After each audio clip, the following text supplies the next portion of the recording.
One with the students ang Robinson's Land sa pagpapagamit ng kanilang space para ipamalas ang kanilang entrepreneurial skills.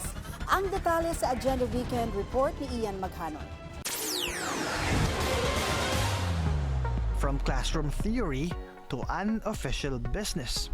Sinimulan na ng St. Paul University, Quezon City nitong Biyernes ang annual Entrepolinian Corner 2026 sa Robinson's Mall, Galleria sa Pasig City. Ayon sa St. Paul University Administration, ang activity ay isinagawa upang masubukan sa unang pagkakataon ang mga natutunang entrepreneurial skills ng kanilang business major students. 13 pop-up stores ng practicing entrepreneur majors ang nakahilera sa second floor ng Robinson's Galleria. Ang goal, kumita ang mga estudyante mula sa munting negosyo sa loob ng isang buwan. Pero higit daw sa revenue, layon ng aktibidad, nasain ang pakikisama at pakikipagkapwa-tao ng mga estudyante bilang mga ganap na negosyante. But more than the profit is the learning that they will get from the experience itself. How they interact with customers, how they interact with each other, because this is a team effort.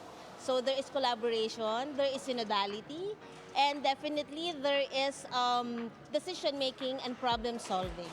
Kaya kahit mga baguhan lamang sa larangan ng pagnenegosyo, game na nakiisa ang grupo ni Kim at ni Sean para simulan ang pagbebenta ng DIY pastries, delicacies at homemade Korean dishes na niluto at prepare ng may pagmamahal. So meron tayong 500 pesos. Susuportahan natin ngayon yung mga future entrepreneurs ng St. Paul, Quezon City. Tara!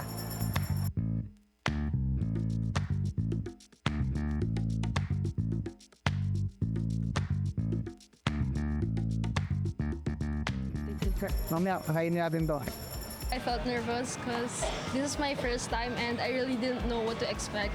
And at the same time, I enjoyed, even though if it's just our sixth day, I already enjoyed it because not only did I have fun, but I learned a lot, especially with how business works. Actually, it's tiring because since it's my first time, so hands down to all bazaar sellers or food businesses out there who sells outside their houses. So it's a bit different from selling it online since you have to do ingress, egress, and you have to prepare it simultaneously, and you have to bake everything on the spot.